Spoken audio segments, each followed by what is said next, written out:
Welcome to DAAC 1317 Basic Counseling Skills. In this course, you will learn the basic skills needed for individual counseling. This is a hybrid course, and the layout will be as such. You will begin the course online, and then after a certain period of time, be sure to check the course schedule. We will then move to in-class setting, so we can actually practice the counseling skills and facilitating an individual session. After which we will conclude the course online as well. Both exams, midterm and final exams, are online. However, the skills exam will be completed during the time period in which we're in the classroom setting. Remember, as stated in the course orientation, the skills exam is an exam that you must pass in order to pass this course, because this is a skills course. No matter if you pass both exams, the midterm and final exam, you still must pass the skills exam in order to be successful in this course. So let's proceed to chapter 1. In chapter 1, we'll take a look at the helping profession and the professionals. So what is a profession?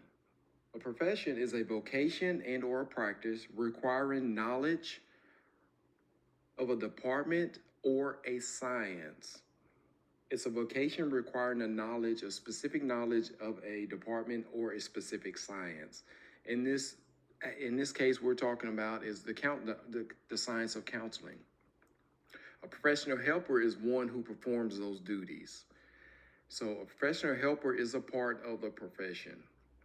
Professional helpers can be distinguished from non-professional helpers by their identification with a professional organization, their use of an ethical code, and ethical standards of practice as well. Their acknowledgement of a accrediting body that governs their training and governs their licensing of practice. So to be a professional, you obtain a license that adheres to codes of standards of a professional organization. So now that we have a good definition of the profession and you also understand what a professional is, let's now take a look at the skills that you need to be a profession. First, you must learn which personality traits and professional skills you'll need to be a successful substance abuse counselor. You'll need to have, number one, excellent interpersonal skills. You have to be able to work with people no matter what their background is, no matter what their ethnicity is, and no matter what your background and ethnicity is as well.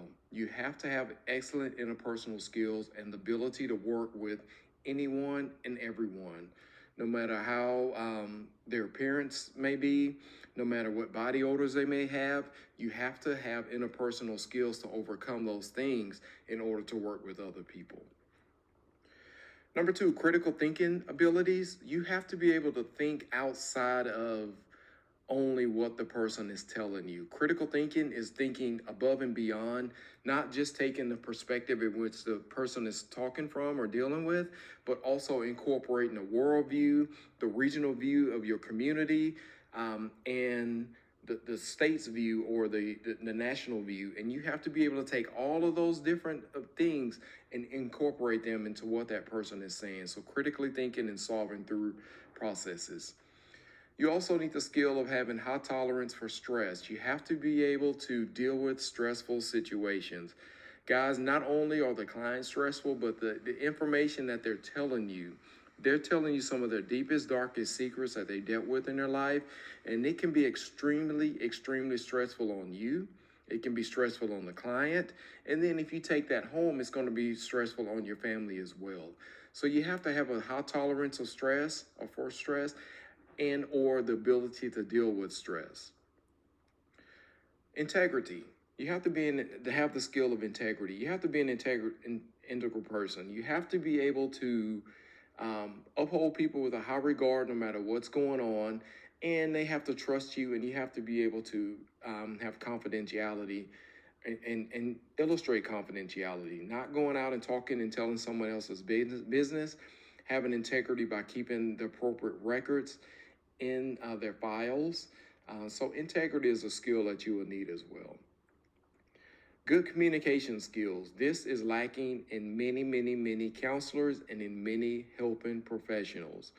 You have to be able to communicate what's going on in your head, what you're thinking, and put that into words. Many people can understand what's going on in their head, but they cannot put that in words. So you have to be able to master that skill of taking what you're thinking about and articulating that into words, whether that's when you're doing a professional presentation or if you're speaking one-on-one with the client. You have to be able to articulate that.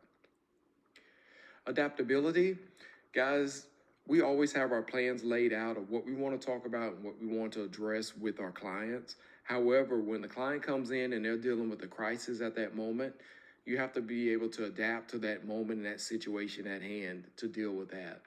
So being adaptable is extremely important. And then lastly, your ability to maintain composure. This speaks directly to many different things that a counselor struggles with. Number one, countertransference. Countertransference occurs when a client is telling you a story or situation that happened to them, and then you as a counselor place yourself in that situation because that has either number one happened to you or it is something so grotesque that you cannot no longer control your emotions and your feelings. So you have to be able to maintain control. And my friends, that is a skill that you must learn that is lacking by many different counselors in this day and time. So you are, as a counselor, you should be patient. You should be an active listener. You definitely should be organized. You need to have compassion. You need to be a problem solver, but not solving the problem for them. You need to be a self-starter. When you have a client that's sitting in session that really is not really talking and they really don't want to communicate, you have to be the starter. And then number one, you have to be a decision maker as well. So those are just a nutshell of some of the skills that you need to be a professional counselor. Now let's take a look at professional identity. The professional identity is the identity assumed by a practitioner of a particular discipline. It reflects in the title, it reflects in their roles and their intentions as a professional. For example, a doctor, he has its role, he has its title. A nurse has her role and her title. A principal, they have their role and their title, which is different from a teacher in their role and their title. Same as a social worker, they have their specific roles and their titles, and that leaves the licensed chemical dependency counselor or substance abuse counselor. They have their specific role and they have their specific title as well. Those roles and titles are encompassed by the group and they become cohesive as one group, therefore becomes known as their professional identity. So once a helping professional has established their identity, then the professional helpers begin to distinguish themselves from non-professional helpers. They're distinguished by several different ways. Number one, they're different because they have a sense of vocation. They have a specific reason and a mission on what they're to fulfill. Their mission to the public, they make a promise, generally by signing their code of ethics, that I uphold and promise to uphold these particular skills or this particular mission of this profession. And then a helping profession is also distinguished by a non-professional because they're governed by a licensing or certification body. So that makes difference. That's one of the main differences between a licensed chemical dependency counselor and a sponsor through AA, we'll say, for example. In LCDC, they have a vocation, substance abuse counseling. Their mission is to help the individual and or the community overcome the substance abuse issue, which could very well be the same for a non-professional or a sponsor. But however, the main difference is a sponsor is not governed by a licensing body. They have no ethical guidelines, they have no ethical boundaries. However, a licensed professional have ethical guidelines and ethical boundaries. Now that you have a pretty good grasp on the definition of the helping profession and the helping professional, let's switch gears and take a look at what is helping. Helping can be defined three different ways, or basically in three different dimensions. Number one is dealing with the condition in which the helping occurs. An example of this would be, so you're walking in the park one day and you see a figure maybe 50 yards ahead of you walking towards you. And you make that it's an elderly person that's walking, but they're moving relatively slow. As you're about 25 yards away, all of a sudden they lose their footing and they fall down. So you sprint over to help them out. You help them up, you console them and ask them, "Are you okay? Can I help you? Let me help you get to this bench over here. Take a break," or whatever. That helping existed because of the condition that took place. The second type of helping, or the second dimension of helping, deals with preconditions. This could be something that is prompting that individual to seek help. It could be some life circumstance, it could be substance abuse, it could be a marital issue, it could be finances, it could be anything, but nonetheless, this precondition prompts this individual to seek help. Therefore, they then come and seek you as a counselor for assistance or for help. The third dimension of help relates to the results of interaction between two people. An example of this would be every week in class, you would sit by this same person. And since day one, this person was really kind of closed up to themselves. And you just kind of ask them, "Hey, what's going on? How's it going?" And you introduce yourself. And they just kind of sit there and say, "Well, I really don't want to be here. I want to major in this field, but I don't like this professor. And I'm just not feeling this right now."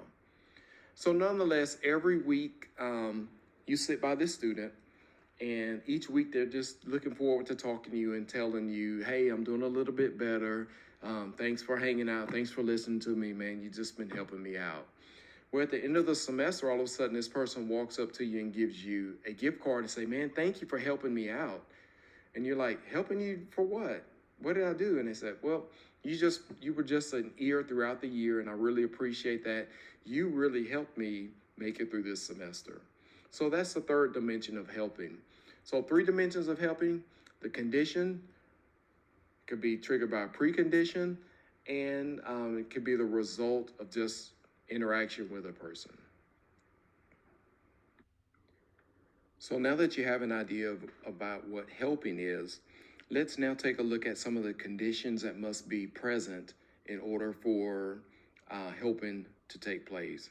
Number one, you need to have someone that is seeking help, typically the client, referred to as a client in this profession. You need to have someone willing to give help. This would be the professional. And you have to have someone, that person must be capable of and or trained to provide help to individuals and or groups. And then number four, there must be a setting. This must take place in a setting that permits help to be given and for help to be received. So you need some type of safe, secure environment. Those are conditions that must be present for helping to take place. All four of these helping conditions occur within an environmental context in which the client may present with a variety of concerns and or individual differences. So things may change and ever evolve in that environment. So what do you do as a professional?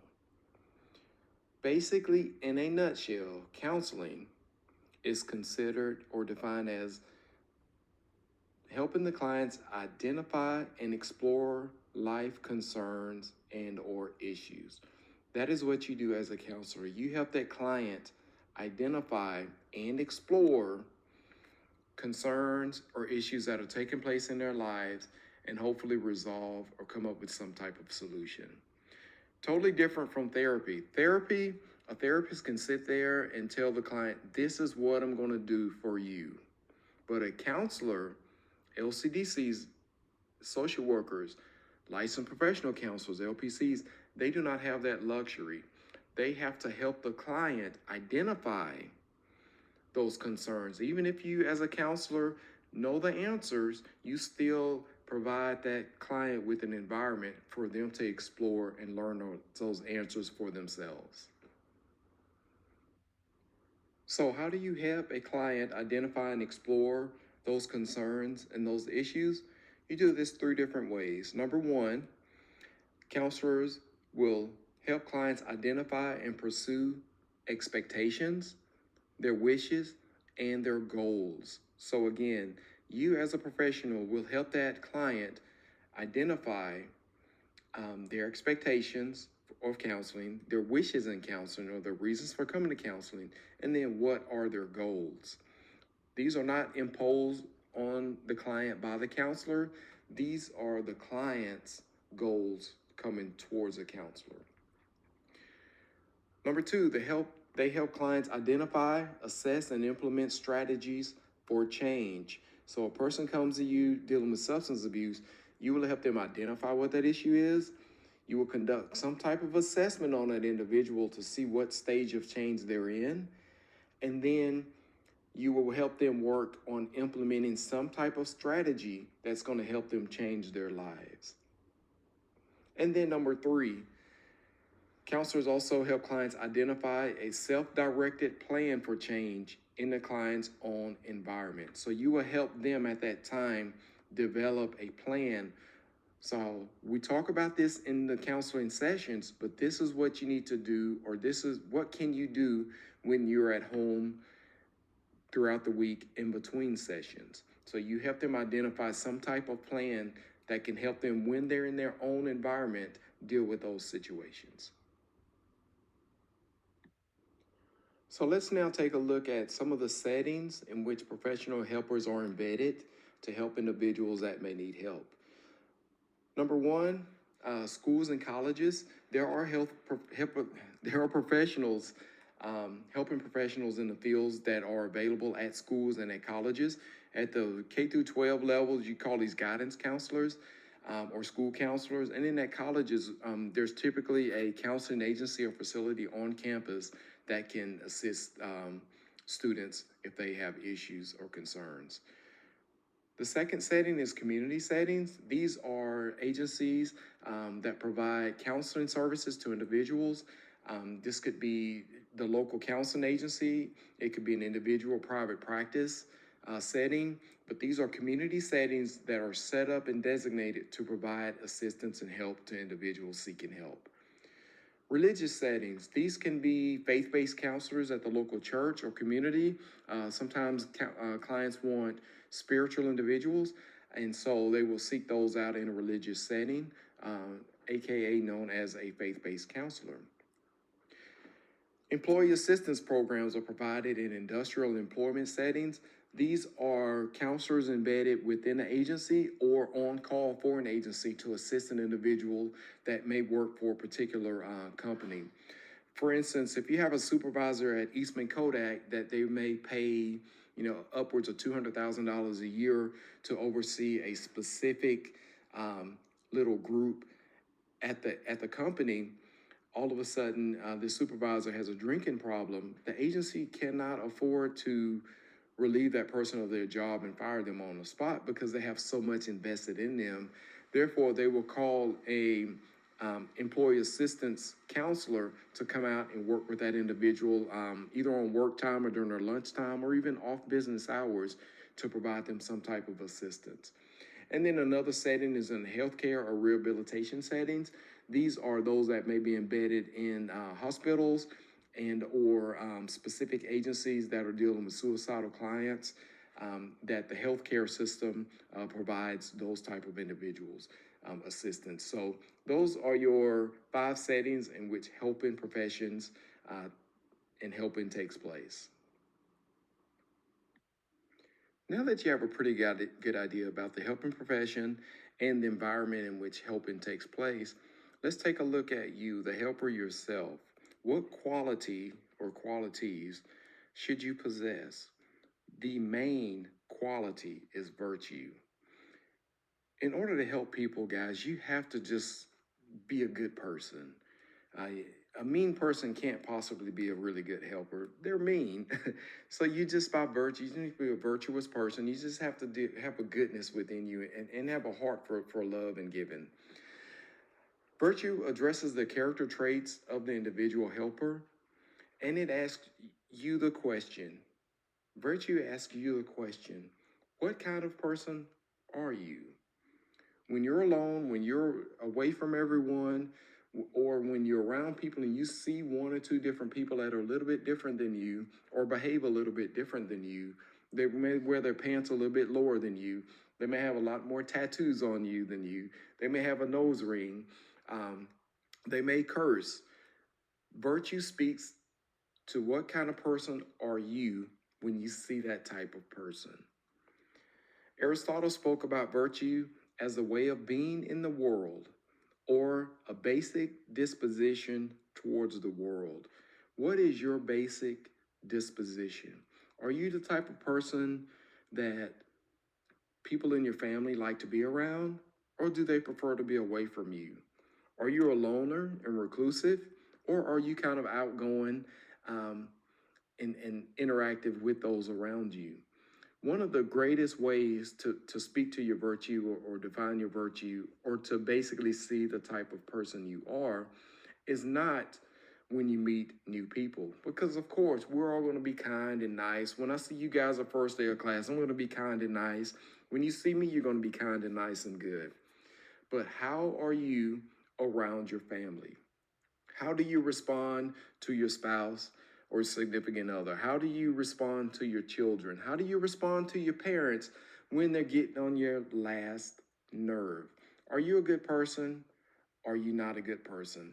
That is the number one quality of a really good helping professional, virtue. So, what kind of person are you? Well, I guess since we're in that closet, we might as well stay in there just for a little bit longer. A few more things for you to be aware of, my virtuous students. Become aware of your own cultural heritage and your affiliations. Be aware of the privileges, the innate privileges that you have because of your ethnicity, because of the area in which you're living in. You must be aware of those as a professional counselor. Be realistic and honest about your own range of experiences, as well as your range of your issues and your power that you may present. Meaning, just be honest with yourself. You're not experiencing every aspect that the clients are going to bring to you. They're going to bring to you various different issues. Some of them you may not even know what the client's even talking about. Be honest with yourself. That may be a time when you need to just slow the client down and say, okay, what exactly do you mean by that? Use it as an educational standpoint or a moment. However, be careful not to use every moment as an educational moment. Sometimes you may have to wait for that session to conclude and then go and Google up and do some research on what the topic was that they were talking about. But at the same time, never act like you know exactly what the client is talking about. Become aware of your own biases and your own prejudices. Guys, we live in America. We're all biased and we're all prejudiced in one way or another. Now, many of you have taken the class Multicultural Counseling. And in that course, I know I had an assignment for you guys to actually identify a group of individuals that you had trouble dealing with or could potentially have trouble dealing with. As long as you keep that in mind, that you have those biases and you have those prejudices, you're okay, because as a professional, that's part of the struggle. You will have struggles in dealing with some groups of people or some types of people. It may not necessarily be an ethnic group. It may be a male because you were violated by a male growing up. So you have to be aware of those biases and be aware of those prejudices that you carry with you. And remember, as a helper, it is incumbent upon you, not the clients. It is incumbent upon you to educate yourself about various dimensions of culture, particularly those that you may not necessarily understand or be familiar with. So, along this journey, as you explore your strengths, your weaknesses, as you explore your personal biases and your prejudices, at some point you will become frustrated. Use that frustration and or that pain that you're dealing with because you may reflect back on some things that you may have said or done in your past that you regret. I mean, leave that stuff in the past. There's no way for you to go back and change that. But what you can do is change the type of person that you are from this point on. So when you are hanging out with your friends and they start using inappropriate terminology or saying inappropriate things about another group of people, be aware of that. You can change that at that moment, as opposed to just engaging and giving a little quirky smile and just continuing on. So use the pain and frustration in those different situations constructively. See yourself as half full as opposed to half empty. Take the situation and those frustrations that you're dealing with and use them in your favor to help you become a better professional. Yes, as you see where I'm heading with this, technically there is no difference between your personal and your professional lifestyles because once you become a professional, you carry that with you at all the times. It's not a hat that you can just take on and off. Well, maybe for Halloween when you're dressing up as a certain character. But nonetheless, in your personal life and your professional life, you will merge those two at some point or another in this profession.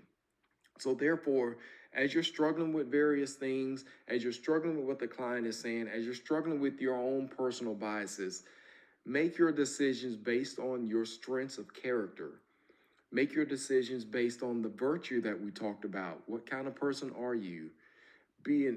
Have a person and be a person of integrity and be courageous, guys. It's not an easy thing to sit up and face that person that is looking back at you in the mirror because you know the type of person you are, you know the sneakiness, you know the cunningness, you know the conniving person that you are. So be courageous and stand up to yourself as you prepare to enter this field. And then everything else will fall in place. If you do not stand up and have the courage to face yourself, it will come back and haunt you later on in many different ways. Could be losing a job, it could be a lawsuit, it could be someone turning in your license to the licensing board based on something that you said. So be courageous, face your demons that you're dealing with prior to entering this field.